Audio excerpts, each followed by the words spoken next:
Hey friends, today we're going to talk about how our temperament differences might affect us during this COVID-19 crisis. For the introvert, they're energized by isolation and time alone, and so they may actually be enjoying this time of being quarantined in the home.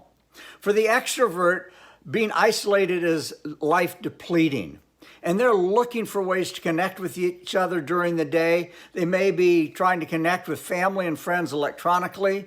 The introvert may be saying, I didn't even know we had those friends. One spouse may be dreaming about what could be. The other spouse is grieving about what isn't. One spouse may be making their decisions with their mind and sort of it seems they're detached from the emotion. They just say, well, we're not seeing your parents for a couple months. That's just the way it is. We can't do anything about it. The other spouse is grieving that relational connectedness, and it's causing tension. One spouse may be the whole area of routine and structure is critical to them.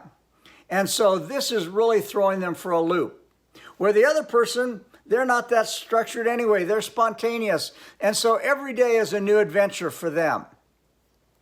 Wherever we are in our differences of temperaments, one of the things that we realize is often those differences attracted us to each other before we got married. We just sort of like that difference in each other. But we're finding that after we're married, they might be minor annoyances, but when we're together all the time, they can be major annoyances. So again, we're going to encourage you to give each other grace and to look for the best in each other. One of the reasons Virginia and I love this temperament area is it depersonalizes our differences.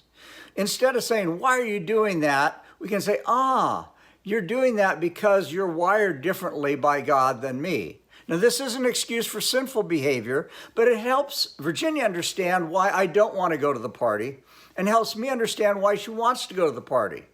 It helps her understand why I have things all over the floor, helps me understand why neatness and order is so important to her. In Psalm 139, 13 and 14, Scripture says, for you created my inmost being, you knit me together in my mother's womb. I praise you because I am fearfully and wonderfully made. Your works are wonderful. I know that full well. Psalm 139, 13 and 14.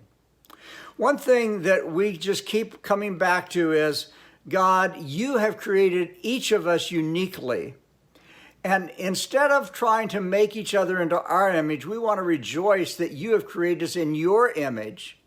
And we want to use our differences so that we are better together.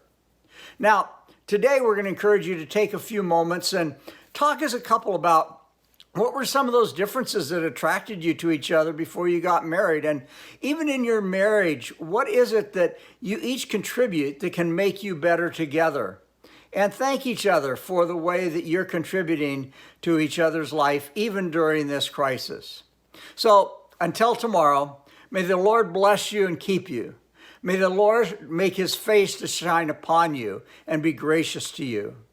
May the Lord turn his face toward you and give you peace. God bless.